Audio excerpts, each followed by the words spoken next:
tonight we are racing to honor and remember.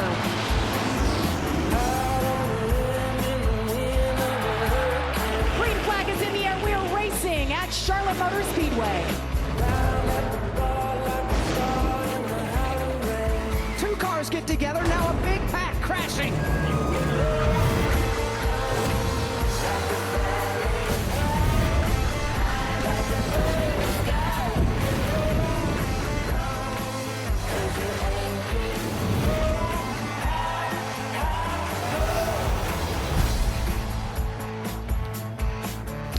Welcome to Charlotte Motor Speedway, race number 5 of the ARCA Menards season. As we run in NASCAR's backyard, kicking off Memorial Day weekend as well as the best weekend in motor racing. It's the General Tire 150 on a perfect sunny night in North Carolina. 3 cars to watch this evening in the 97, a former ARCA champ a decade ago. It is indeed Grant Enfinger on this 76-degree night with southwest winds at 10 to 19 and the track temp near 120. There's Enfinger. He's going to do the double with the truck race later on tonight. Butterbean Queen already 2 wins. He won at Daytona and then 2 weeks ago at Kansas. And Garrett Mitchell, better known as Cletus McFarland, he's back. Top 10 at Talladega a month ago, making his 3rd start tonight, and it's on a 1.5 miles. Hi, everybody. Glad you're along. In the booth, Brett Stover alongside Phil Parsons. Let's start right there. The second of back-to-back 1.5 mile oval races. This one very much different, though, than Kansas. Yeah, I mean, how different can it be, right? They're both 1.5 miles. Well, this place is way different than Kansas. Turns 1 and 2, a little bit docile. Most people don't have a whole lot of trouble in 1 and 2. But Kevin Harvick and Michael Waltrip said during qualifying that turns 3 and 4, that's the money turn down there. That's where the money's made. That's where the time is gained or lost down there. It's extremely rough. It's shaped different than 1 and 2 down there. These guys will have their hands full down there. And to add a little bit to the mix, they put traction compound in the 2nd and the 3rd lanes in both ends of the racetrack. So these ARCA drivers are going to have to decide, do I want to go up in that traction compound? It might give me more grip, or do I want to stay where it's safe down on the bottom? It's going to be fun to watch. Yeah, it's going to be a lot of fun here, an exciting night. Talk about some of the headliners coming in, but the General Tire Pole Award and a big-time surprise with Will Kimmel. What a feel-good story for Will Kimmel. This is start number 138 of his in his ARCA career. He had a pole 8 years ago on the dirt, but Will Kimmel is no stranger to success, along with his dad, Bill Kimmel, his owner and crew chief. Bill was the architect of 8 championships with his brother Frank, obviously Will's uncle. But this team does not have the funding that these other teams do, probably a fraction of what some of these other teams are spending. So for them to make a statement like this and get that pole, Will's had 3 runner-up finishes in his career, looking for that first win. Maybe it's going to be tonight. And we will find out. We documented Butterbean Queen, 2 wins, including the Kansas victory. Currently a 1-point lead on Lawless Allen and LeVar Scott. Short time ago on pit road, he caught up with our Amanda Busick. Brendan Queen, affectionately known as Butterbean, comes into the 5th race of the season as the points leader and with 2 wins. And Brendan, you've been so honest about your growth and support that you've received here this season. How far are you exceeding your expectations? I just, I think when we all believe in each other, like the sky is the limit. And when you surround yourself with good people like I have the past couple of years and then coming into the ARCA series, that's what it takes to win these races. And everybody at Pinnacle Racing Group got a new sponsor on board, Folsom Fence Supply. Not new to me, but new primary sponsor this week.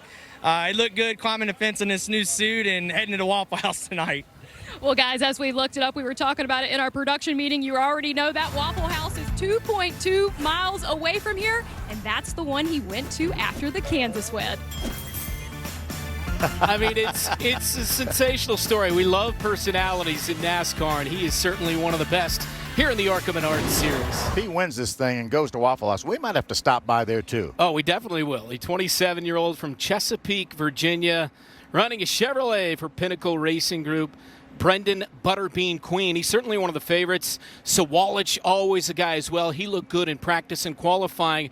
This thing could be pretty open. 5, 6, maybe 7 cars up front that have a real good chance. Yeah, without a doubt. And there's a lot of these drivers that have a lot of experience here at Charlotte, but it's on the quarter mile that goes down the front straightaway and pit road. It's connected by 2 little corners, that legend cars.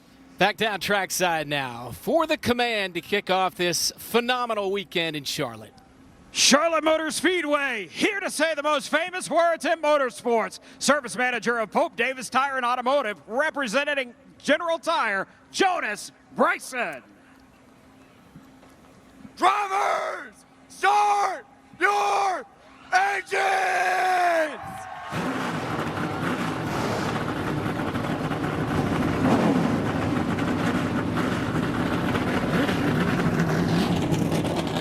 Indeed it is the best weekend in motorsports, and we kick it all off in the ARCA Menard Series coming up from Charlotte.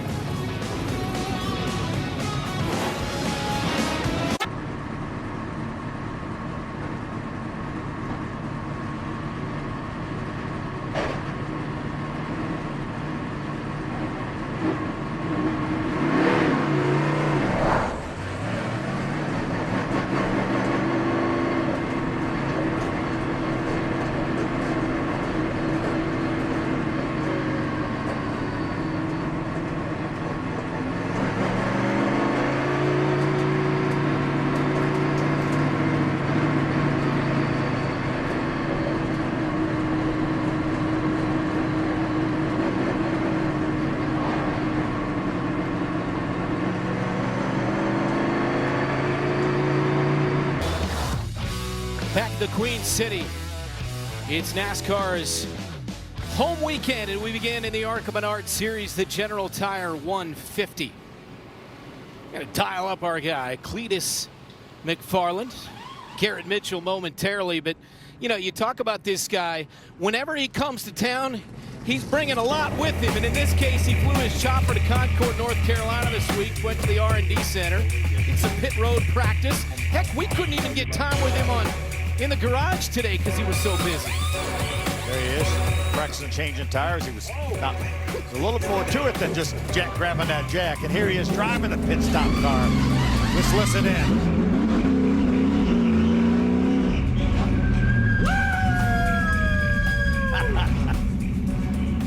I love this sport. I love NASCAR. Dude.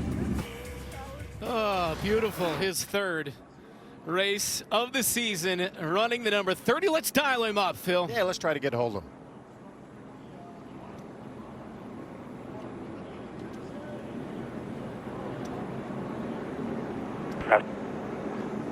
Hey, Cletus, Phil Parsons, Brent Stover in the Fox booth. You got a copy? Yeah, I got you guys.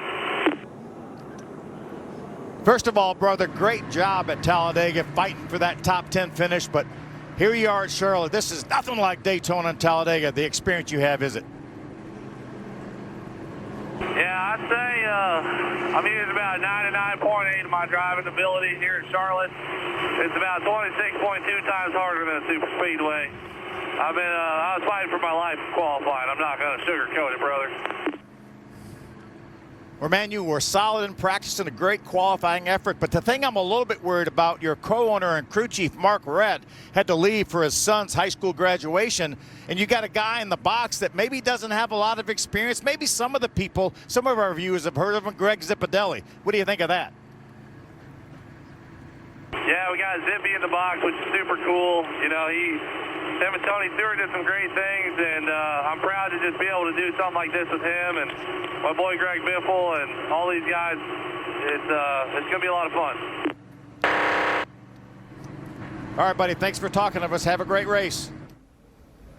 Legendary crew chief, 34 career cup wins on top of the box for Tony Stewart, including 2 championships on top of the box for Joey Logano as well. So Zippy on there for the 30. Let's take a look at the General Tire 150 starting grid here tonight. And we talked about the pole, big time surprise with Will Kimmel and William Sawalich on the outside of row 1. Yeah, no surprise to see William Sawalich up there, as well as Brendan Butterbean Queen back in row number 2. But how about Austin Green? His first start here at Charlotte Motor Speedway. Won a lot of legend car races on the quarter mile here.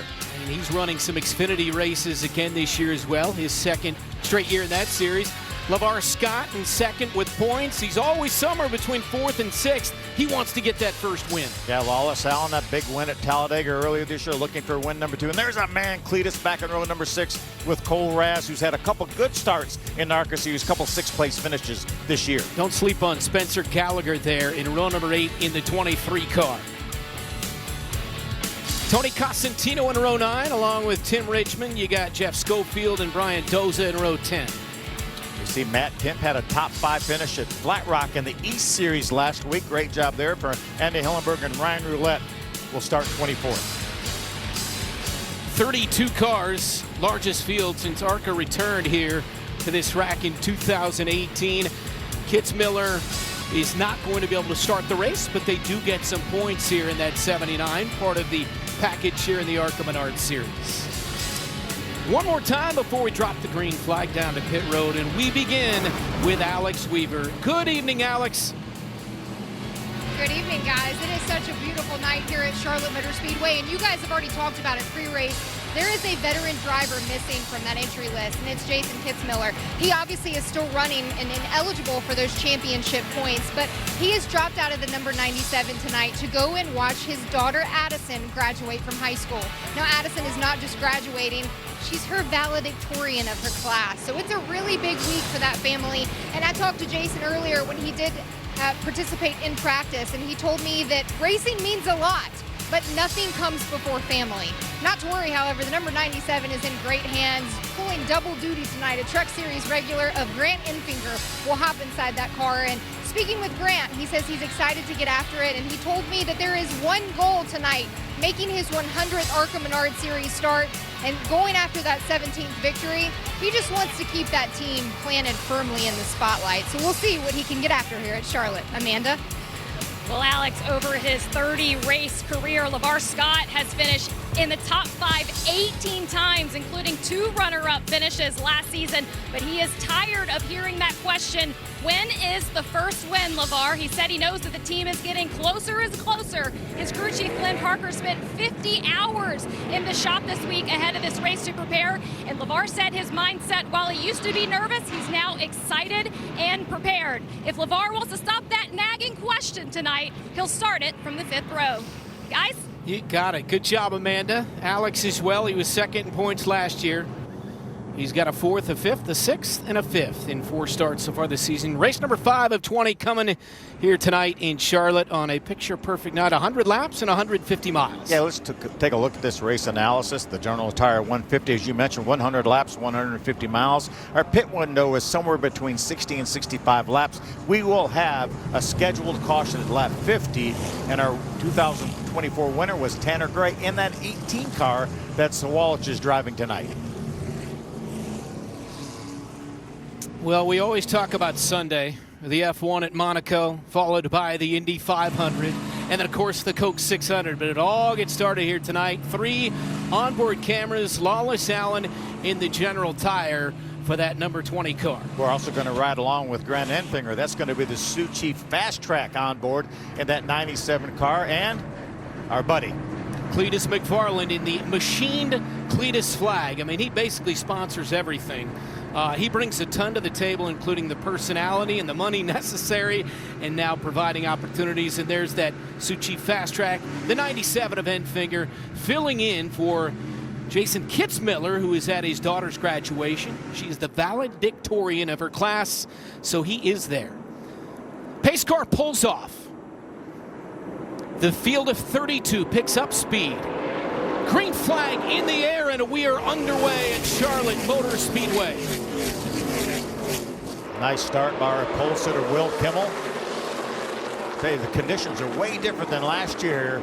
At least 10 degrees cooler this time than we were last year. We were high 80s when we started this race last year. We talked to Bill Kimmel, the crew chief for Will. He said, how good was this car rolling off today? He said, we thought we had a top 5 car, didn't know we would win the pole. Now we want to go out and try to win this race. And this car, let me tell you about the ARCA Menard Series. This car that Will's driving, as we see a great battle between Butterbean in the 28 and Sawalich in the 18. Let's watch this battle before we talk about Will's car. Sawalich and Butterbean, same thing as we saw at Kansas for the win. Queen in the 28, Sawalich in the 18. We've talked so many times about the battle between the 18 and the 28, and certainly we have the same situation. Nice move by Sawalich. Drives in hard on the bottom of the racetrack to grab that second spot. He wraps the bottom, Phil, and that's something you talked about when we were watching him in practice. He was really good today. He really was. His race pace was extremely good. Butterbeans got better as the practice went on, but Sawalich was solid the entire time. Got a car pulling down a pit road early on with issues. That is the number 9 car. We continue on working lap number 3. Now 100 with Kimmel in the lead in the 69 car. How about that 82? That's the second car out of the Pinnacle Racing stable. That car actually finished second to that 18 of Tanner Gray last year, driven by Carson Quapple. 82 of Austin Green, his dad, of course, the 1994 Xfinity champ. That would be David Green. His uncle also was an Xfinity champ. Right. Making his second career ARCA start. His last one was at Toledo back in 2020. He finished 7th. Enfinger will be a guy to watch in that 97 tonight, no doubt about it, right in front of Austin Green. Watch him paint that blue line down there with those left side tires right down there on the paint. I tell you, it's a great opportunity for Austin to follow Grant Enfinger and see what he can learn. He may decide, I don't want to follow him anymore, try to get by him, but Grant Enfinger is a terrific race car driver. Always a threat for the championship in the Truck Series. Enfinger, 2015 ARCA champ. You mentioned in the trucks, he was second in points back in 2023. Currently 5th in points here in 2025. See, the front stretch has some shade on it. We'll get some shade down in 1 and 2. We already have a little bit of shade down there in 1 and 2, and that as the race wears on, the night wears on, and you see obviously the exit of turn 2 still has sunlight on it. Well, that'll be all shaded, and that'll change this racetrack, something the crew chiefs will have to keep up with. Talking about Austin Green in that 82. He had 3 top 10s in the Xfinity Series last year. 7th at Coda, 4th at Sonoma, and 10th on the streets of Chicago as well. Yeah, Austin really does a nice job on the road courses as well as the oval, but he ran a lot of Trans Am TA2 over the last couple of years. Now he's getting his opportunity to run some stock cars, as you mentioned, here in the ARCA Series with Pinnacle and in the Xfinity Series as well. Talking about Austin Green, today's Rookie Spotlight brought to you by Bounty is that number 82 car, and we've already touched on some of his tremendous accomplishments at the age of 24. A lot of wins here at Charlotte, as I mentioned before, but they were all in the quarter mile here on the front stretch in Bandoleros and Legends cars. So he runs in 5th in the 82 car in front of Andy Jankowiak in the 73, chasing the 97 of Enfinger in that red and gray car.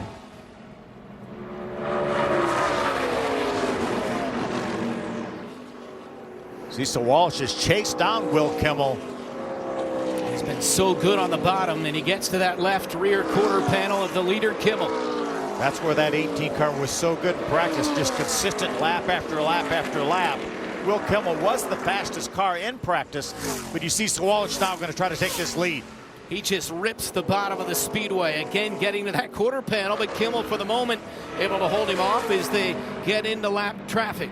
Yeah, I think it's just going to be a matter of time now. That 18 car is so solid. You see Will getting loose down there as he tries to lap the 57 of Brian Doza.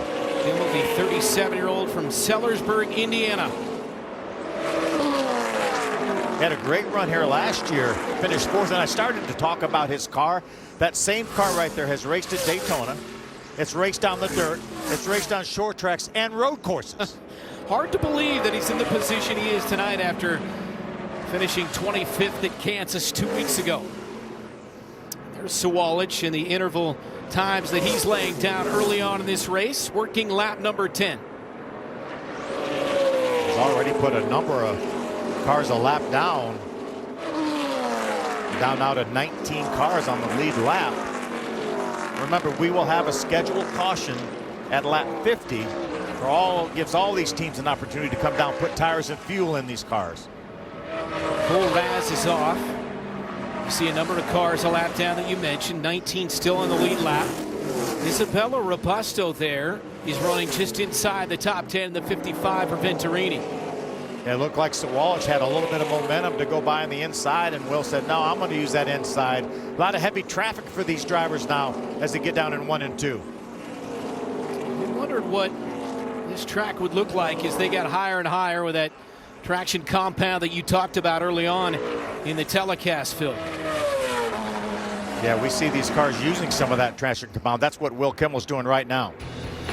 The surprise winner on the pole here tonight in Charlotte, Will Kimmel, maintains the advantage on Sawalich, lap number 12.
A lot happened in the General Tire 150 from Charlotte Motor Speedway when we went to break. Let's start with the 28 car. Butterbean was running third.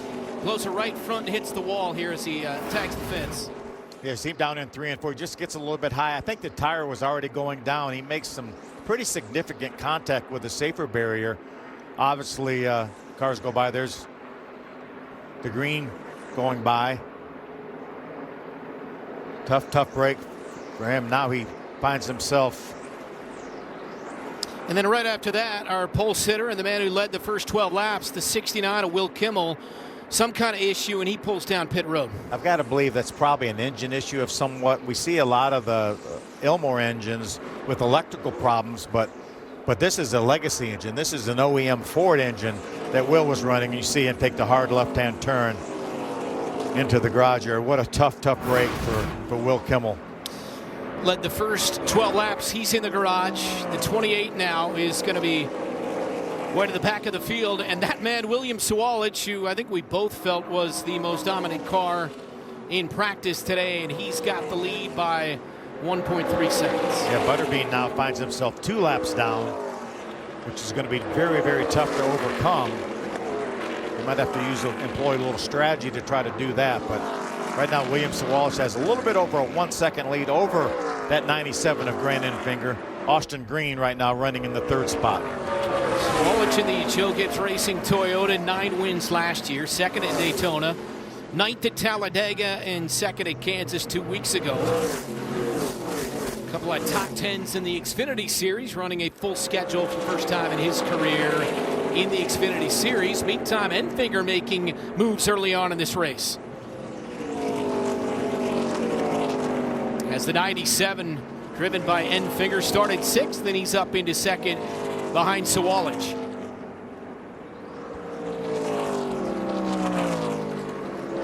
Sawalich led 61% of all laps in his last 18 starts, 10 wins during that time.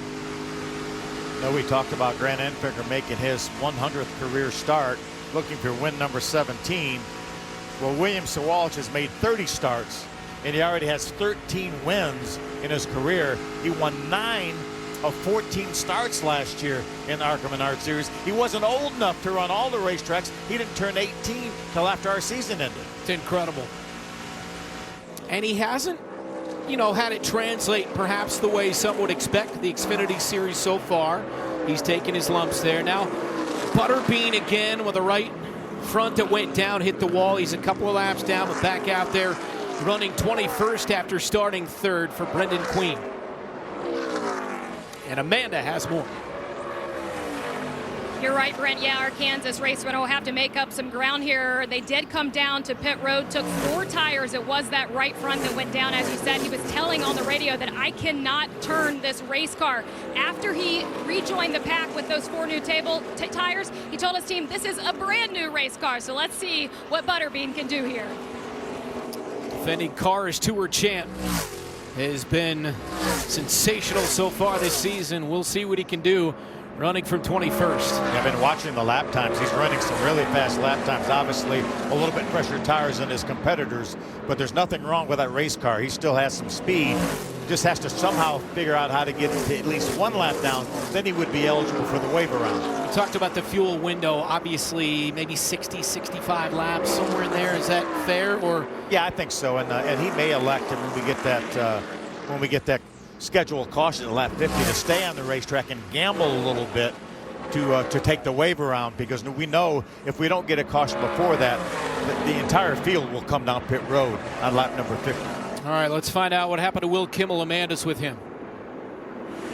Yeah, and he was taking a long, hard look at this race car, shaking his head and saying, man, this is part of it. And Will, we talked prior to the race, and you said that you race impactful, that this is you and your dad's business. I have to tell you, for those first 12 laps, your family was on their feet watching you. When did you know something was wrong?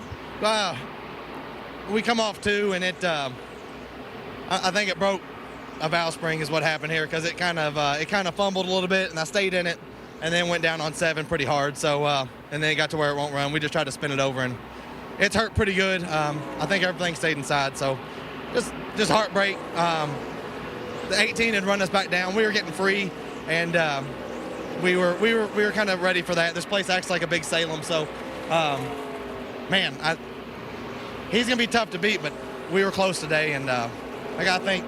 Waiting to custom home, jailbreaker potato chips, Excel hydraulics, Jack's Wax, E3, DEI, Brims vinyl, stick 'em up, Clarksville Schwinn, everybody that is behind me, AFCO Racing, just I don't know.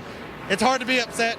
We went out leading, we blew up running first at Charlotte, so I can't be too upset, but you gotta kind of think what could have been here. So I'll be home soon. William, Waylon, Ella, I'll see y'all in a little bit. I'm sure they're yelling at the TV if Waylon hasn't broke it yet. So we'll head home here in a little bit. Phil, how do you describe that emotion? It's there's so many highs and lows in this sport. Obviously, such a high getting that pole here at Charlotte, and now such a low. But he has nothing to hang his head on. He can hold his head high. He showed these guys that they were there, and they can be competitive when they have a chance. Heartbreaking, though, in the end after he led the first 12 laps before breaking a valve spring. Lap 30 at Charlotte. Sawalich out front by nearly 3 seconds.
ARCA Racing on FS1 is brought to you by General Tire, hashtag GT Delivers, and by Reese's. Reese's Peanut Butter Cups. Reese's, not sorry. America's home for racing, kicking off Memorial Day weekend. Just finished the longest green flag stretch to start a race at Charlotte since ARCA returned in 2018, but under caution because of debris here at the moment. A lot has happened already over the first quarter of this race. This is going to be an interesting time for these crew chiefs. You know, we're going to pit on lap 33 here if they come down pit road. Probably these guys could make it to the end of the race. We'll see what Sawalich. You see what Sawalich is coming down pit road. Grant Enfinger says, if you're coming down pit road, I'm not coming down pit road. We're going to do the opposite, but he's going to bring some of the cars on the lead lap with him. All the cars that come down pit road, they will leave pit road in the same position, but the cars that stay out get to move ahead, obviously, of these. Let's go down to pit road with Amanda. Hey guys, yeah, I was talking to a couple of the teams ahead of this, and they were saying that it's possible that teams here can stay out to the end if they take fuel here, but it will be really tight. You can see the 82 taking tires there. Said that he was tight in 3 and 4 and needs more front turn. And then on to the 6 of LeVar Scott. As we know, guys, he wants to get away from that question that's on that first win, but he is battling a very, very loose race car. Alex? Yeah, pitting from the lead, the 18 machine there of Sawalich. He says that he's starting to get a little loose on the bottom. He thinks he got a little bit into the resin that they put down on the racetrack. The moving up is helping him, but the bottom is still the best. He's asking for, obviously, those fresh tires. They're telling him just to be patient in that lap traffic and take care of his air. So 4 fresh tires for the 18, who gives up the lead here as he comes down. Remember now, these ARCA teams can put fuel and tires, these cars, but they have to do it separately. They have to wait till one is done and then do the other. Some teams will change the tires first and then fuel, and obviously we saw with Sawalich, he made sure they got it full of fuel first and then they put the tires on. So packed full of fuel, 4 new tires for the 18. Enfinger takes over the lead, and again a scheduled race break at or around lap number 50, the halfway mark. It's the General Tire 150 from Charlotte Motor Speedway.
General Tire 150 from Charlotte. 65 to go. Enfinger takes over the lead. He stays out as Sawalich came down and took tires and fuel. Let's take a look at today's Sioux Chief Fast Track driver. It is the number 97, the veteran, 40 years of age, Grant Enfinger. Yeah, we talk about the fact that he won that ARCA championship, 16 career wins. He also has 12 career wins in the Truck Series. He's made the championship for both of the last 2 years in the Truck Series, and he will be a contender again this year. So great race car driver, great opportunity for him to jump in this ARCA car and help this team too. Yeah. We talk about Frank Kimmel being the crew chief, calling the shots on this team, but they get a really good gauge on where they are right now. It's a brand new race car for this team, so it's a good opportunity to shake it down with a guy like Grant Enfinger. And Alex has more on him. Yeah, Brent, you guys are mentioning our new leader, the 97 of Grant Enfinger, and how he is a veteran driver. He knows what he wants inside of a race car, and the team and Frank Kimmel were calling him down to pit road. He said, no, I think I need to stay out. I'd rather not come now. If I can make it to lap 50, I'm going to need tires late in this race. Yeah, these teams will have 8 tires on pit road. Obviously, we saw William Sawalich, among others, put 4 tires on. Now, that means he has 1 more set of tires in the pits. Now, Grant Enfinger will come in at the mid-race caution flag and put tires on then. His tires will be a little bit fresher than William Sawalich's will be. I'm assuming William Sawalich will stay on the racetrack. If he doesn't stay on the racetrack, then it would not behoove him to put his last set of tires on that early at lap 50. Top 3 stayed out. Enfinger in the 97, Cletus McFarland in the 30, and Isabella Robusto in the 55 for Venturini. How about Cletus? You know he's got to be excited to be running up there in the second spot. He will restart this race on the front row with Grant Enfinger. Grant will decide whether he wants the inside or the outside for this restart, and Cletus will get the other with the other row, but it's got to be pretty cool for Cletus. Started 11th, currently 2nd. Top 10 a month ago at Talladega. He had engine issues that he battled through and really showed a lot. Yeah, he lost a cylinder, and then his spotter helped him remain calm and got him in good positions all night, have a pusher behind him, stay tucked up in the draft. And, you know, he's no slouch, too. He was running 7th before that caution flag came out, so he has really been doing a nice job tonight. First time for him on a 1.5 miles. He ran at Daytona as well as Talladega, got wrecked out at Daytona, ended up joining you guys up in the booth. Obviously, that was entertaining. And then at Talladega, it was entertaining to watch him battle back from the cylinder that you talked about, and also the fact that he almost got wrecked in that race as well.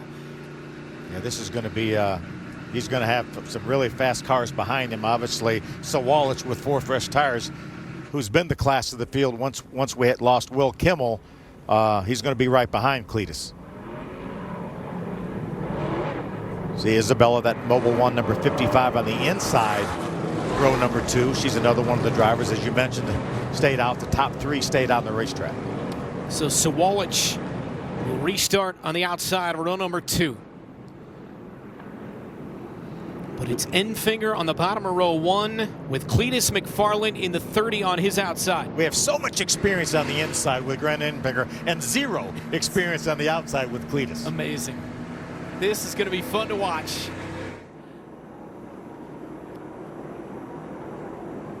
.62 to go when they come to the line. Oh, look at, no! Oh, he spun the tires and then spinning into the walls, the 55 of Robusto, and the caution flag flies. And look at the carnage that caused. Cletus spun the tires and was trying his best to regain control of that car, but unfortunately got into Isabella, and that's what started this. There's Spencer Gallagher, among others, that got caught up in this. There's Brian Doza in the 57. But look at the damage. I'm telling you, other than Talladega, Isabella has had 0 luck. And look at the damage on our fastest car of the night, the 18, the Starkey car for William Sawalich. Damage on the left front. You see a piece there waving in the wind. The nose, too. A lot of damage on the nose. I'm sure Matt Ross will probably bring Sawalich back down pit road. See, there's a hole. There's a hole in that front valence right underneath the headlight, right there on the left side.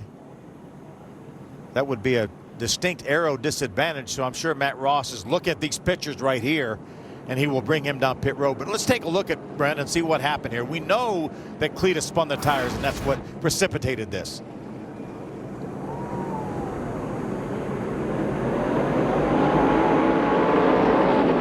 Nowhere to go for the 55. Robusto, you mentioned her bad luck continues. Yeah, just totally innocent. Look at all the contact from the 23 of Spencer Gallagher. A little bit of fire under the hood of that car as well.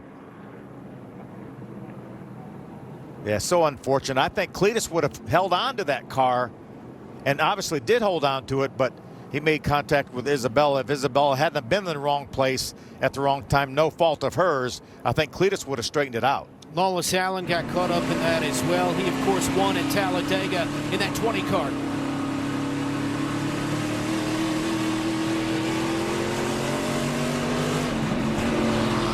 See, that's Lawless Allen's on board, the Journal Tire on board.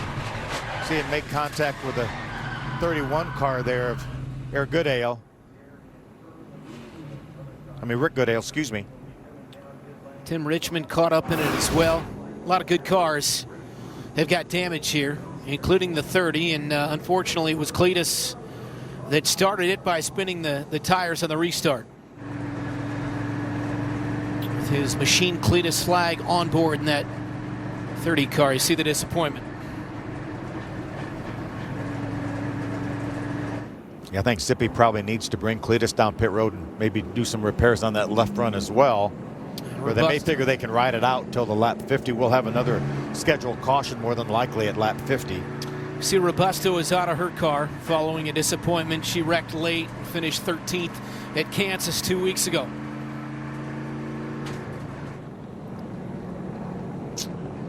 Yeah, that's the damage on Spencer Gallagher's car. That will be terminal. Schofield, Sawalich, Allen, Gallagher, Richmond, McFarland, Goodale, Robusto, and Doza. See, at 55 on the hook, and we saw her get out of the car moments ago. We saw all the damage to some of these cars, and they're not even out of second gear yet. And that's how much damage you can get at this racetrack.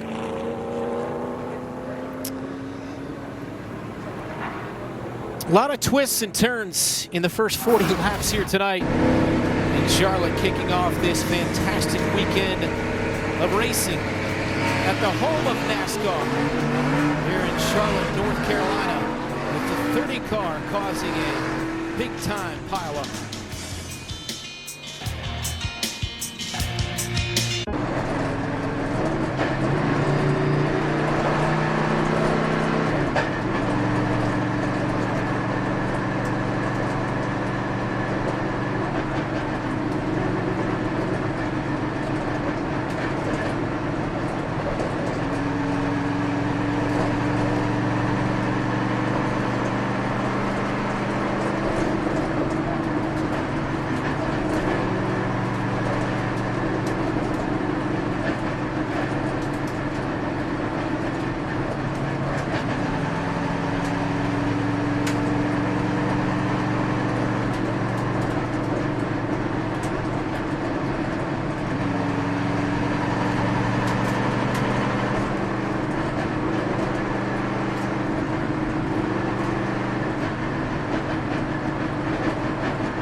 ARCA Racing on FS1 is brought to you by Menards. Save big money at Menards.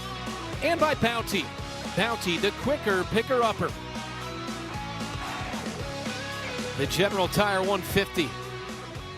A lot of drama so far. Cletus McFarland on pit road spun the tires on the restart moments ago. Let's go back and just listen and see what happened on that last restart attempt with the 30.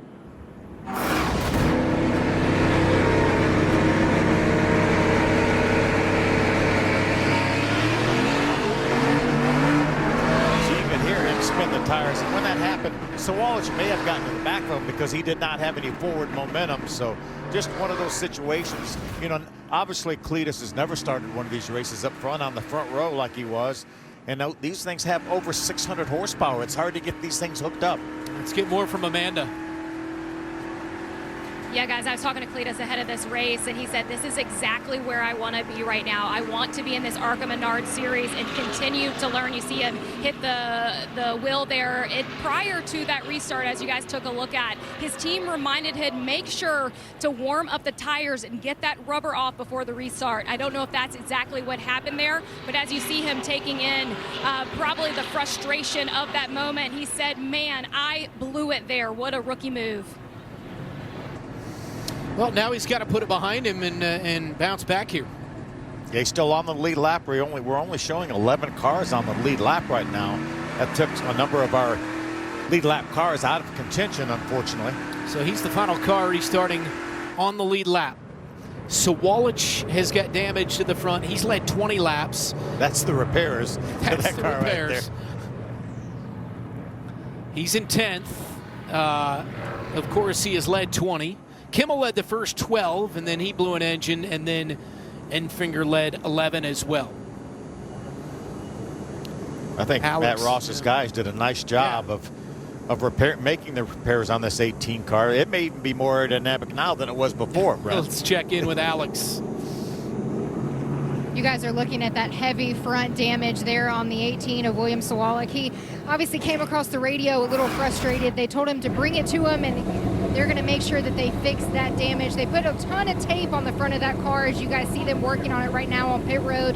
But after the incident on the restart, Sawalich came across the radio very frustrated and said, went exactly how I thought it would.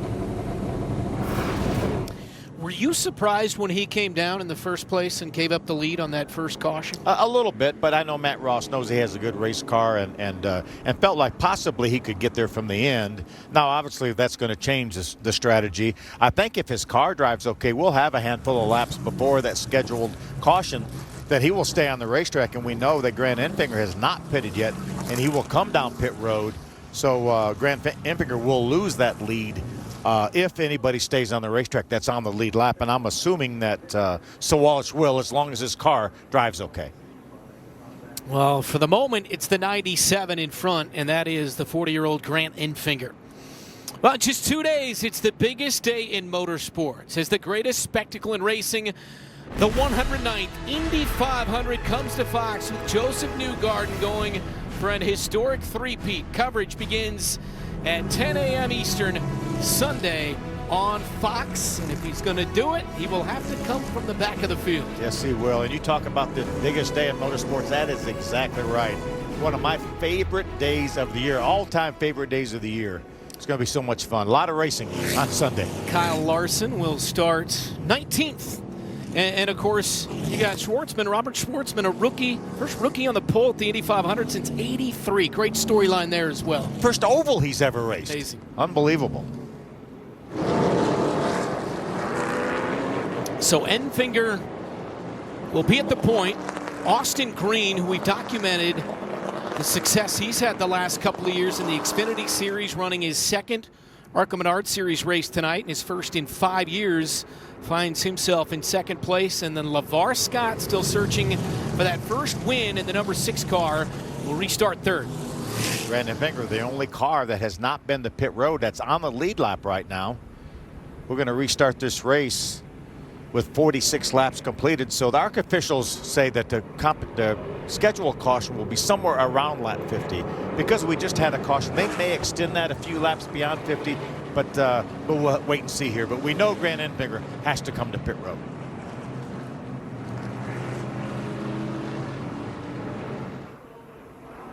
Thad Moffitt will start on the outside of row number 2 in that 46 car. Finished second a month ago at Talladega, 16th 2 weeks ago at Kansas. Of course, the grandson of the King, Richard Petty. Pace car pulls down pit road. Cars back up to speed into the quad oval here at Charlotte. 54 to go. When they come to the line, green flag back in the air.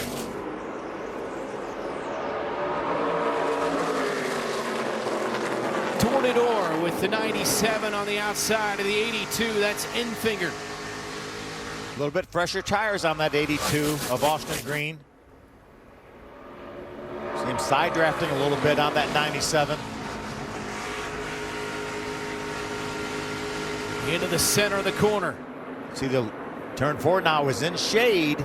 That'll give these drivers a little bit more grip. Side by side, door to door. 53 to go with Green on the inside, the 82 of the 97 Enfinger. See, the 97 of Enfinger is up in that traction compound, that resin. A little bit more grip, possibly. That stuff appears to be activated down there. Still nearly even into turn 3 where those bumps are that everybody talks about here at Charlotte.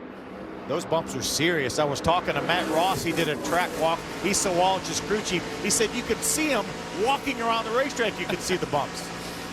Austin Green edges out in front, and he is at the point, our 4th different leader of the night here at Charlotte.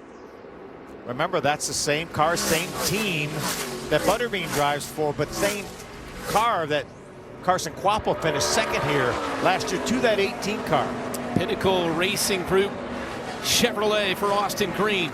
How about Andy Jankowiak here, going to try to grab that second spot. He wants a piece of the 97 and gets into him, and he almost got a piece. Pushed him up the racetrack.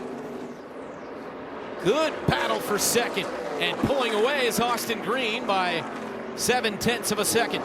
See, Sawallich now has moved up into the 4th spot. Appears that's 18 car of Sawallich's is okay. Sawallich pulls in front of the 6 of LeVar Scott. So those are your top 5, and Andy J now falls off a little bit, and Enfinger controls second. We saw Sawallich get a little bit tight when he pulled up on the back bumper of Jankowiak. Lost a little bit of ground down there in 3 and 4. And again, that scheduled race break could come now at any moment. We just had a caution, though, as you alluded to, that maybe they'll go a few extra laps here before throwing that next car, and there it is. A few extra seconds they went.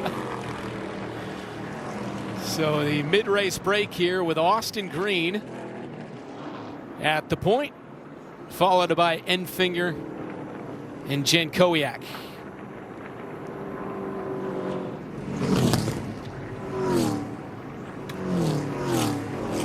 It was a bit of an anxious moment coming off turn 4 for Andy J, trying to grab that second spot from Enfinger.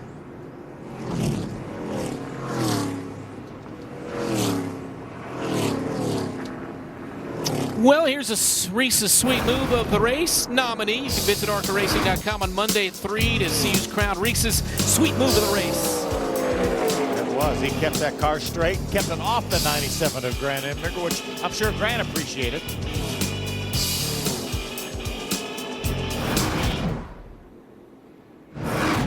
It's a good battle between that 73 and the 97. The Suchi Fast Track on board of the 97 Enfinger, who loses the lead to Austin Green and runs in second place.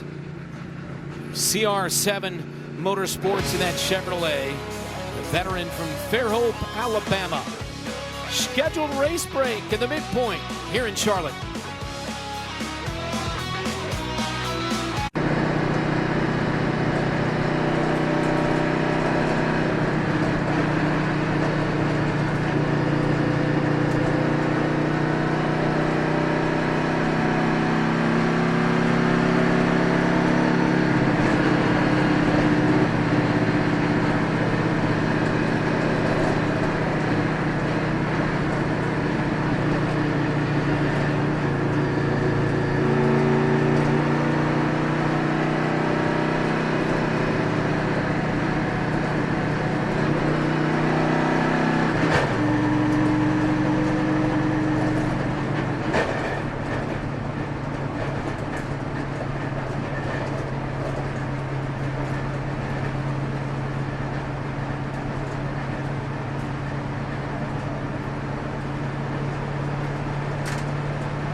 Welcome back to Charlotte, the General Tire 150.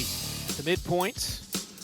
Take a look at the Richmond mid-race report, and there's been a lot of twists and turns and excitement and drama so far in this one. It certainly has. See, we've had 4 leaders, 3 lead changes. We've got 11 cars right now. Actually, we'll be 12 cars on the lead lap once the waiver round is completed. We've had 3 cautions. As we talked about, Grant Enfinger did, in fact, come down pit road, but our top 5 cars, I think, stayed on the racetrack.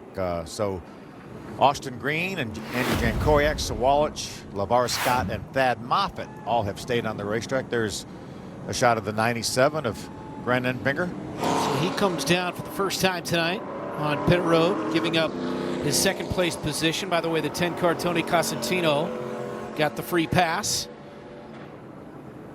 So when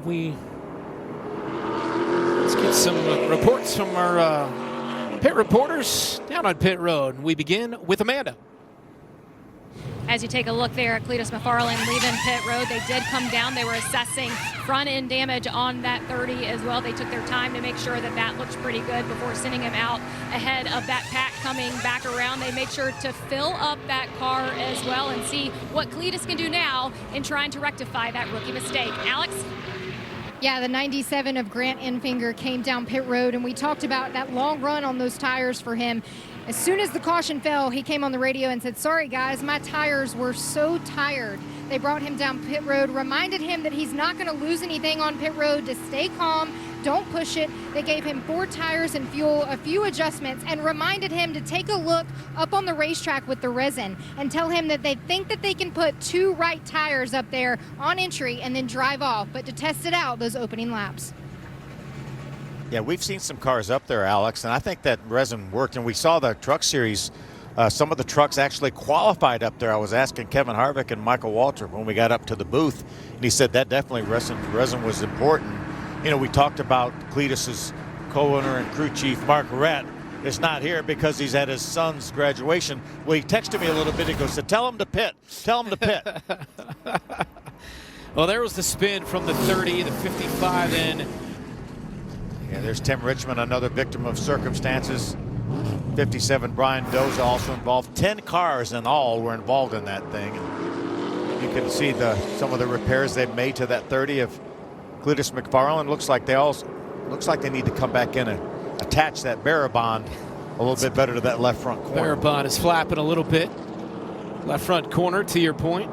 By the way, you mentioned the trucks. How about Tricon Garage? 1, 2, and 3. And Gio Ruggiero gets his first pole. That's going to be fun tonight. Yes, it is. We know that Corey Heim has been so dominant all year long in the truck series. Doesn't have as many wins as he probably should have. And obviously, most recently, Wilkesboro was leading on the last lap and didn't get the win. But those Tricon trucks are awfully strong. Stealing your words, but it is a really stacked field tonight. It is. It really is. It's so deep. That truck series is incredibly deep.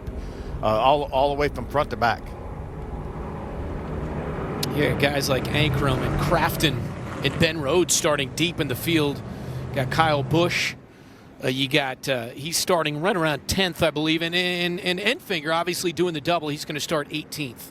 That'll be 8:30 Eastern, the Truck Series race right here at Charlotte Motor Speedway, race number 2 of 4 this weekend. Yeah, big weekend here. Big Xfinity race tomorrow.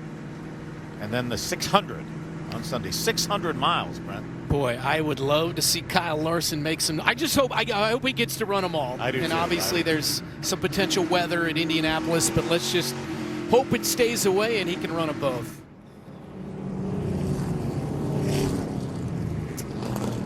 Wanted to go here with 44 remaining. The ARCA Menard Series race number 5 of 20, back-to-back mile-and-a-halves. We were at Kansas 2 weeks ago. We've had a couple of super speedways, been at Phoenix as well. Got a bunch of short tracks coming up. We'll have a road course at Watkins Glen. We'll be on the dirt as well. It's going to really get fast and furious now as we get into the summer months. It will. You know, we talked about Grant Enfinger being a little bit of a tire disadvantage on that last restart. Well, now he has better tires than everybody that's starting in front of him. So I bet you he enjoys that part of it. So Enfinger will roll off 6th on this restart. Jankowiak becomes our 5th different leader of the night. So Walich has led 20, Enfinger 15, Kimmel 12 before He blew an engine green 8. Now Jankowiak at the 73 takes it over and starts on the outside of that 82 of green.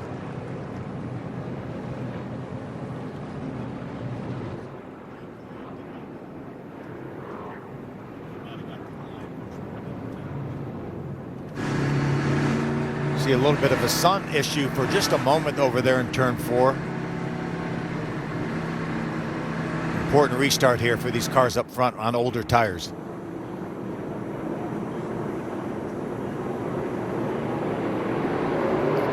Austin Green on the inside of the 73. Jankowiak back under green at Charlotte. Sawallich is on the inside trying to push the 82 of green by Jankowiak. Watch that 97. Grant tries to get to the high side of LeVar Scott. He got there. Sawallich to the inside of the 73, followed closely by the 6th of Scott. On board with Enfinger.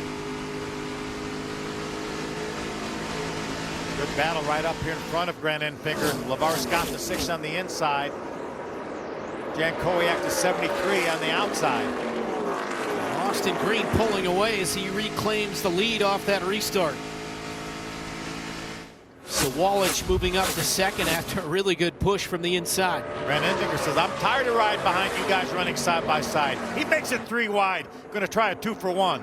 3 wide with the 97. Enfinger in front of the 6 of LeVar Scott.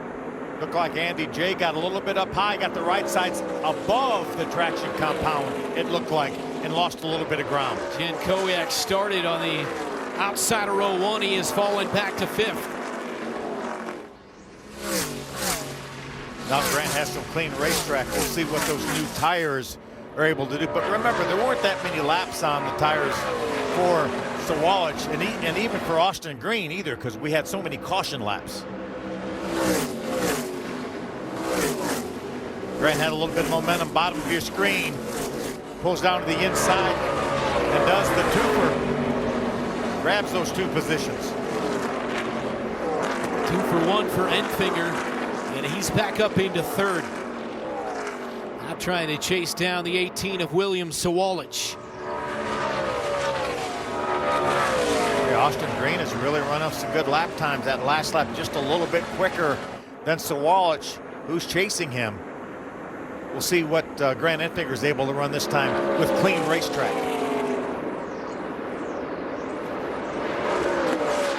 Sawallich was the fastest car that lap. Grant Enfinger the 2nd fastest car. But Austin Green was only about a 1/10 of a second off of Sawallich. Last lap of 31.51 for the leader, Austin Green.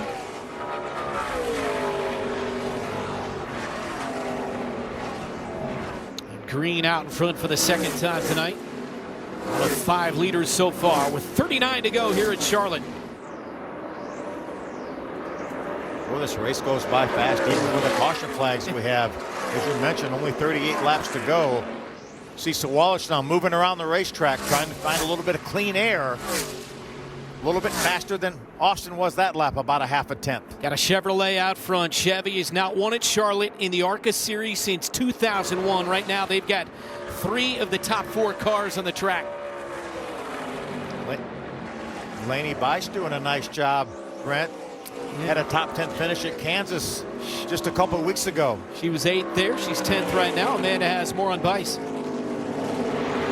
I talked to her ahead of this race, and she was just talking about the highs and the very highs and the very lows. Guys, I'm going to go back to the racing action for you quickly.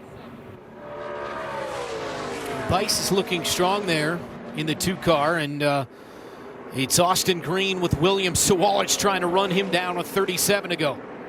There we Sawallich. Saw him lose a little bit of ground. He gets in that wake of the 82 car of Austin Green's. Got to try to get that a little bit of air on that front end. Try to run a little bit lower, at least peek that left front headlight out a little bit to get some downforce on the front of that 18 car. Some heavy traffic. The last lap, Grant Enfinger was the fastest car on the racetrack. 31 got in the way of the 18 a little bit. Had to check up getting around him. There's no doubt. I know Matt Ross's guys did some quick repairs to the front of that car. Obviously there was a hole in that front fascia. They've repaired that, but that, I think it probably has affected that car a little bit, but still able to run some good lap times and try. Another caution flag now. Caution with 35 to go. And Green in the 82 out in front of the 18 of William Sawalich in the Toyota. Tim Richmond pulls down pit road in the 27. Yeah, the right front tire is down on that 27 car of Tim Richmond. From Ottawa, Illinois, 26-year-old Tim Richmond. He said that damage from that restart crash we had before halfway. Big time damage with that left rear for Tim Richmond. Caution back out at Charlotte. 34 to go. Race number 5 in the ARCA Menard Series. Austin Green out front. Saturday got practice and qualifying for the Xfinity and the Cup, and then the Xfinity race, and then the Coke 600 coming up on Sunday late afternoon and long into the evening. Longest race on the calendar every year. The truck's getting set to go. We mentioned Tricon Garage has the top 3 spots. Gio Ruggiero on the pole. It's a deep field, and Kyle Busch going to start 12th. Talk about the 600. You know, back in the day, we ran that thing in the afternoon, and you never knew what kind of weather you were going to get. Sometimes it was in excess of 90 degrees. And talk about a 4.5 hour race. That's a bear. You finished second here at Charlotte once in your career, right? Well, in the Xfinity Series to Darrell, but I also was fortunate enough to win here in the Xfinity Series as well, which was the Busch Series back then. Yeah. Yeah, it was always a good racetrack. You've got great memories of this place. Yeah, I do. We were going through the media center earlier, and there's some great shots of that era. Kind of the golden era, in my opinion. Probably late 70s, early black and white. Early to late, yeah. Black and white. Yeah. Early to late 80s and into the early 90s as well. Well, this race number 5 of the ARCA Menards season so far, we've had a couple of super speedway races, been to Phoenix as well, and our winners to this point, it started with the Butterbean at Daytona. The Butterbean wins Daytona, the 18, finishes second. Then Brent Cruz jumps in the 18. He wins Phoenix, and Butterbean finishes second in the 28. Lawless Allen at Talladega, very impressive finish under caution, and then Queen his second win of the year 2 weeks ago at Kansas Speedway in Kansas City. I guess who finished second at Kansas? It would have been that Sawalich. Would have been that 18. This is Butterbean earlier. Obviously, blew her right front and tagged the wall and got him deep in the field, and he's had to battle back the rest of the night so far. Yeah, right now being shown 2 laps down, but there are no cars right now 1 lap down, which means if we were to get another caution, as long as he stays in front of those other cars 2 laps down, he would get the free pass because he would be the highest scored car not on the lead lap. So he's looking for a quick caution right now. By the way, we showed Brent Cruz, still only 17 years of age, so we won't get to see him at Michigan coming up, but obviously we will in the 18 car on some of those short tracks. He's a talented young kid. Yes, he is, and road courses as well. Yeah, roads as well. Pace car pulls off once again. 30 to go when they come to the line. 2/3 of the way into this very entertaining race tonight. Back under green, the 18 of Sawalich edges out in front for the moment of the 82 of Austin Green, and now as they head into the turn side by side. See Austin Green down on the bottom of the racetrack. They're able to run that corner wide open after these restarts. The shorter way around was able to grab that spot back from Sawalich. Now the 18 going to try that bottom again with LeVar Scott up into 3rd. It's the 97 of Enfinger falling back to 4th.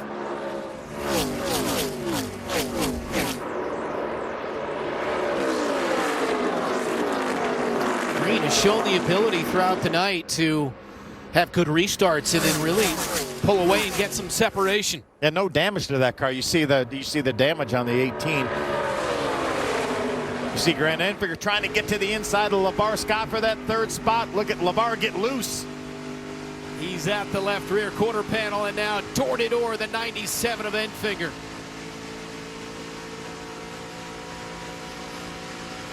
Great side-by-side battle here for that third spot.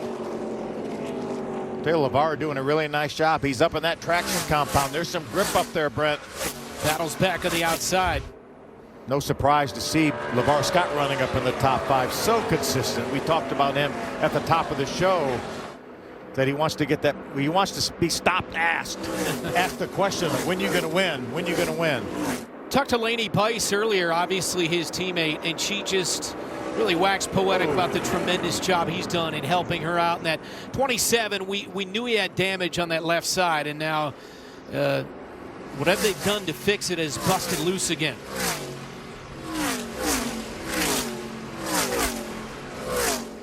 '82 remains out front, but here comes Sawalich with a great run. Close enough now maybe to get that 82 of Austin Green a little bit loose. You see him wiggling a little bit. Good battle here. Sawalich trying to get his car back to the point with 26 to go.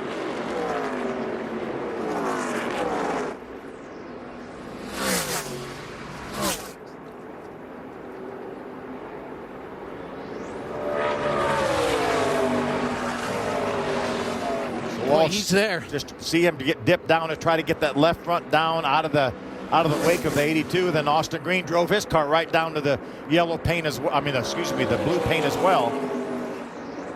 Great racing at the front. Austin Green in the 82, Sawalich in the 18. See, there's Sawalich just trying something different. Trying to get some air on the nose. Obviously, that nose is compromised by the damage from that restart crash. Austin is doing a really nice job putting that car where William Sawalich's car wants to be. Battle for third. LeVar Scott trying to hold off another run from that 97 Enfinger. Same situation for Grant right now. As for Sawalich, trying to get some clean air. He does have a little clean air, but it looks like LeVar Scott is really using that resin to his advantage up there. There's a lot of grip down there in 1 and 2. Let's see what he does down here in 3 and 4. See, he's got the right sides now. For a moment, he was down in that traction compound, then dipped down below it. Ooh, Grant into the wall coming off turn 4. Slight contact. Finger into the wall with 23 to go. We remain green here at Charlotte.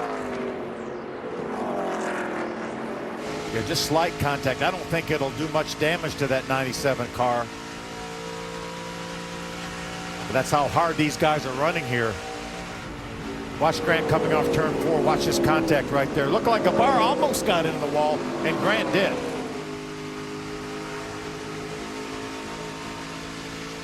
Well, I'm not sure LeVar might even have touched it just slightly, but Grant definitely did.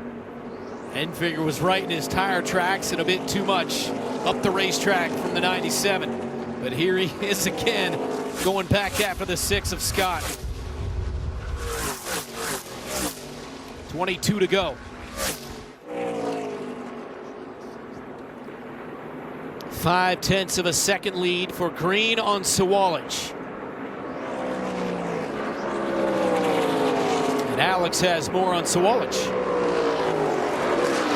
Talking about William Sawalich in that 18 trying something different. Well, his spotter came over the radio, Tony Hirschman, and said you have to use aero and outsmart him. So you guys are right. He is trying something different. He just can't quite catch up to that 82. Yeah, and Alex, that front end is obviously compromised, as we've talked about with all the damage.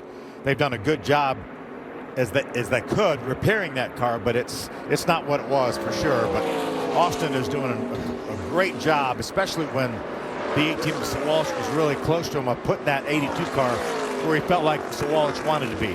Talked about the bloodlines for the 82. Austin's dad, David, has one ARCA win. It was 1992 at Nashville Fairgrounds. His uncle, Jeff Green, won 2 Xfinity races right here in 2001 as well as 2002. I really want to give a call to this 40. This is Andrew Patterson. He's from nearby Statesville, North Carolina, doing an outstanding job here. He's running behind Cletus a few moments ago, was able to get by him for that 6th spot, but a terrific job by that 40 of Andrew Patterson. Started 15th, and lap 20 he was 10th, and here he is.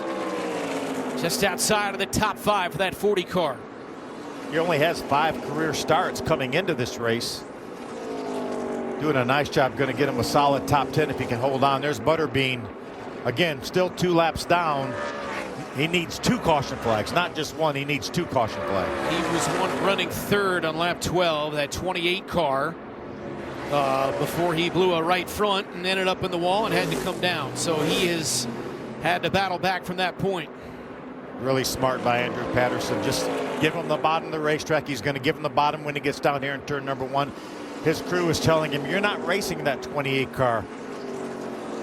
Nice job by Andrew Patterson. And Amanda with more on him.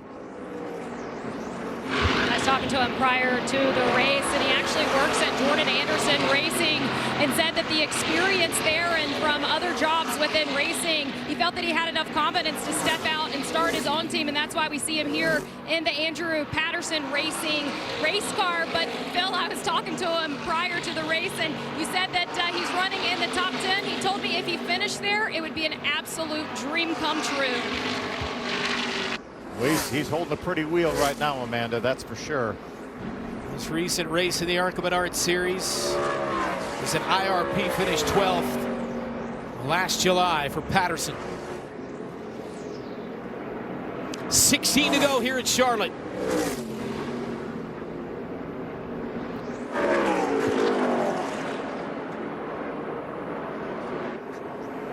Austin Green remains out front by just over a second on Sawalid. She has led 35 of the 84 completed laps.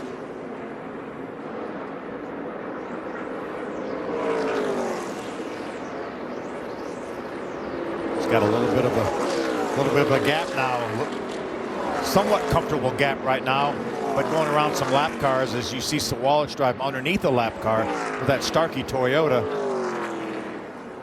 He's not done racing this weekend. We'll see him in the Xfinity race tomorrow. Can't Joe wait. Gibbs Racing. He's had a couple of top 10s so far this season at COTA as well as Atlanta. And these laps are going to help him there.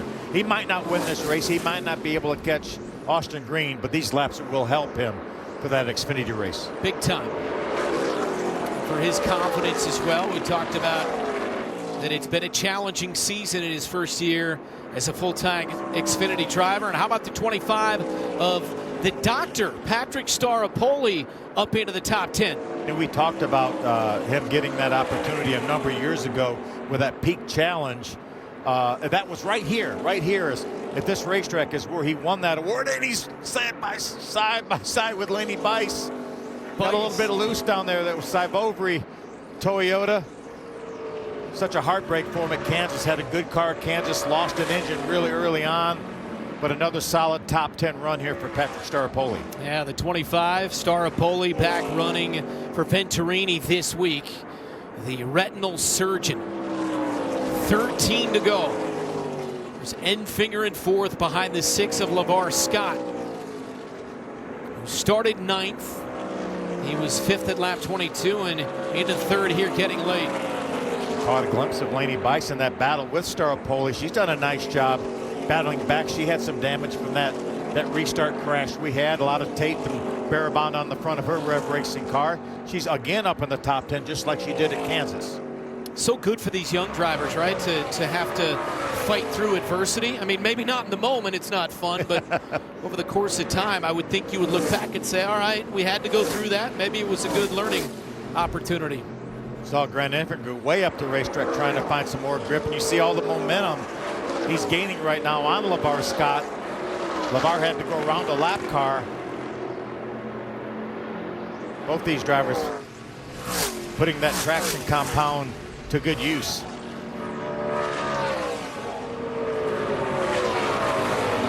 Enfinger was the fastest car on the racetrack that last lap. Look how high he is, Brent. Up above the top seam. And look at the momentum he's going to get coming up off the corner. Enfinger has found something at the top of the track here late in the race. I like that move. He knew that LeVar Scott was going to run middle to top, so why not doing something different? How about LeVar Scott getting sideways? He wiggled the 6 car there, was able to keep it straight, and Enfinger is right there at his left rear quarter panel. And the 6 drops down and shuts him off. Still wiggling with that 6 car. I think Grant Smoot's going to be down in 3 and 4, running the top side of the racetrack. I don't know if LeVar will get up that high. Look at that. Look at that 6 car wiggle in front of him. LeVar is doing a great job with his hands full with that car. And they're chasing down Sawalich. That's Sawalich just about a half a dozen car lengths in front of LeVar Scott. There's Grant up at the top of the racetrack again. So much damage to the nose of that 18, and he has just not been able to do, I'm sure, what he expected to do with the 82. And as you mentioned, now Scott and Enfinger are making up ground. Yeah, they're both a good bit faster than Sawalich. Sawalich now is going to have to take his time around. Tony Cosentino, give a call to him too right now, running in the 11th spot for Andy Hillenberg. Just 1 lap down. Look at Grant go around the outside. Is there room? 7 to go here at Charlotte. We're going to have a great battle for second here in just a moment.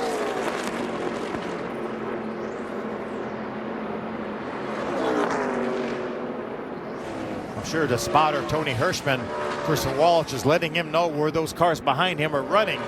They're finding some speed and some grip in the upper part of the racetrack. It's Sawalich in the 18 trying to hold off the 6 of LeVar Scott in the 97 of Grant Enfinger, while the 82 tries to run away with this thing, Austin Green. We saw the momentum from Enfinger. He's going to be able to use that momentum from the high side to grab that 3rd spot from LeVar Scott. Try to chase down that 18 of Sawalich.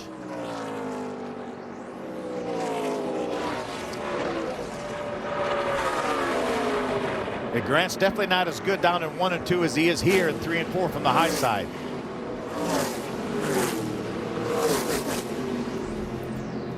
He's going to have some momentum on the 18 of Sawalich. To the top of the track to 97, trying to go around the outside of the 18, Sawalich, and it is Enfinger into 2nd place. How about LeVar Scott? He's going to try to follow him through. The 6 of Scott runs the top as well, and he goes by the 18. We've talked all year about the battle between the 28 and the 18.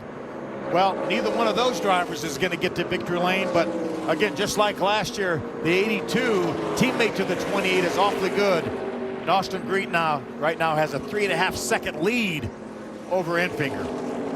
Driving that Pinnacle Racing Group Chevrolet, the 24-year-old from Concord, North Carolina, Austin Green, 4 to go. He's got the lead here at Charlotte. Now he's just holding his breath. Said, please don't let's not see any caution flags here.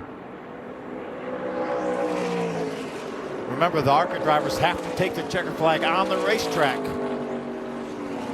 Unlike the other NASCAR series, if the caution comes out on the last lap, we will have a 1-lap overtime finish. I'm sure Austin would just assume me not mention the fact that that's a possibility. Exactly. But what a nice job by this young man. So many legend car wins and Bandolero wins here at this racetrack. He's run 3 Xfinity races so far this season. Hasn't had a ton of success, had 3 top 10s last year though, and here he is making his 2nd career start in the ARCA Menard Series, and he's got a 3.2 second lead with 2 to go. Couple lead lap cars right in front of him. That's Staropoli right there in that blue and white car, and Thad Moffitt right in front of Staropoli. Easily by Staropoli. Staropoli gave him plenty of room on the bottom of the racetrack.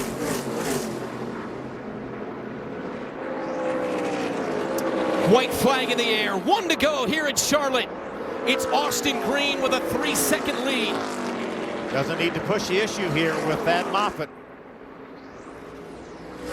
He's going to try to go by him anyway, and drives by him. Thad Moffitt gave him that outside. Gave him the top down the back stretch in the 82 Chevrolet. Running for Pinnacle Racing Group, Austin Green. Austin Green coming off the final turn. And the 82 car of Austin Green takes the checkered flag at Charlotte Motor Speedway.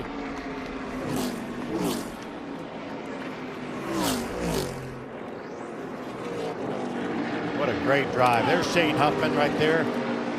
Shane is not the normal crew chief. Stephen Dawson is on the 28, but when they run two cars, Shane's a crew chief, and Shane's going to get the crew chief win. In his second career ARCA Menards Series start and first in 5 years, Austin Green with his first career win in this series. Down in the garage, I saw his dad, David, over there talking with Austin. You know this is going to be a big win for the Green family. He led 51 laps, and he got better and better the later this race got.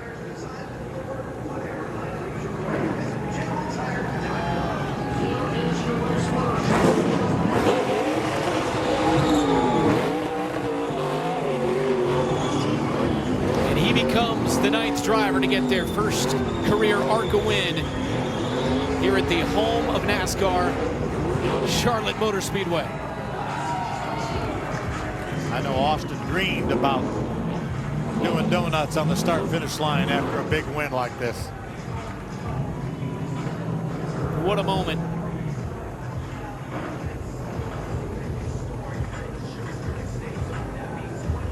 And what a race here in our 5th of 20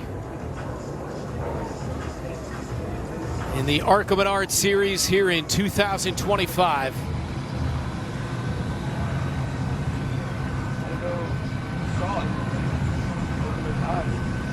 We had so many storylines that we documented coming into this race. I don't know if either of us thought that it would be Austin Green taking the checkered flag, but here he is. Yeah, we knew he would be a contender, but the 18 and the 28 were so strong in practice. They appeared to be the two best cars, along with the 69 of Will Kimmel. Austin started 4th in this race on the outside of row 2. He leads 51 laps and wins it.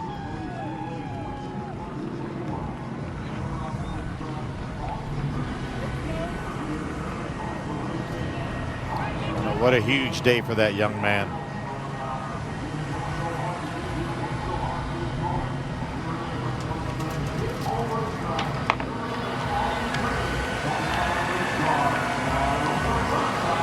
The 24-year-old from Concord, North Carolina, in that Pinnacle Racing Group Chevrolet takes the win to kick off this fantastic motorsports weekend, and Alex is standing by with a winner. We talked about it in those final closing laps, Austin Green, the history that your family has in NASCAR, the history that you have at this racetrack. You grew up as a kid racing beneath the shadows of Charlotte Motor Speedway, and now you win on the big track. How does it feel? I mean, it's the greatest, you know, obviously getting to race at home and have the success and you know, let alone win. You know, I haven't won in a while, so yeah, the last couple laps was just, you know, tearing up a little bit, but no, just hats off to everyone, PRG and Overplay Games. I brought a wicked fast car. You know, I think short run, you know, could have been a little bit better, but I think with traffic and kind of learning how to do the whole aero blocking deal, and you know, I don't know, it was a good day, and you made a lot of good changes, and it was a really solid car. And it's my sister's 28th today, so I guess there's no better present. Well, we talked about your career and the twists and turns and the roller coasters. What kind of statement does this make of you being deserving of an opportunity? Yeah, no, I mean, you know, obviously you're always going to have those people that, you know, say, oh, he didn't make this race, or, you know, he finished 30th in this race. So I think everything's just kind of falling into place. It's all God's timing. And, you know, I think today we showed people what we can do. And, no, it was a good race with Enfinger and the 18. So they're really, really solid, and congrats to them as well. Austin Green is your winner here at Charlotte Motor Speedway. The hometown kid gets his first ever ARCA Menards Series. Amanda, who do you have? Alex, I got a guy that's got to go get ready for a trucks race. And Grant, it looked like the car came alive there at the end. What did you find? It did. I feel like the second half of both those runs, we had good pace. The first run, I was a little loose. We were really loose in practice here. So Frank, Doug Howell, all these guys at CR7 Motorsports, they did a great job adjusting the car. It was way better than it was in practice. But I think I asked them to over-adjust it a little bit there. So got tight there at the end. It's fun racing with these guys. I think if I could have shooken out into second place a little sooner, maybe we would have had something. But congratulations to Austin and David Green. I know that's a special feeling for them. But yeah, we had good speed. Got the top line working in 3 and 4. Feel like the first half of the run we were making all our money in 1 and 2, and then the second half of the race we were making it in 3 and 4. So track was racy tonight. I feel like they did a good job with the prep, and hopefully we can make as many improvements on our truck as we did the car. And Grant had the first thing out of the race car, went over to LeVar Scott with a big handshake, guys. And they both were able to get by the 18 of Sawalich. And our second Reese's sweet move of the race was late there when he did take it 3 wide, moved into second. Did a little bit of a twofer there for Grant Enfinger. It was a nice move by him. Great job by Grant Enfinger, that entire team led by Frank Kimmel to get this runner-up finish. Visit ARCARacing.com Monday, 3 Eastern time to see who's crowned Reese's sweet move of the race. That one going to be tough to beat. Enfinger finishes second and gets ready for the truck race coming up 8:30 Eastern here on FS1. Austin Green in the 82 Chevrolet. What a win for the Green family here tonight at Charlotte Motor Speedway. More to come.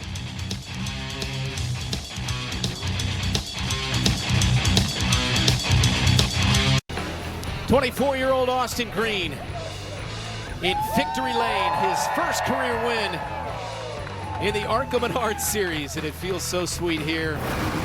Growing up in the shadow of this track, Charlotte Motor Speedway. What a way to kick off the weekend. A Reese's sweet move of the race. Our final nominee would have to be the burnout there.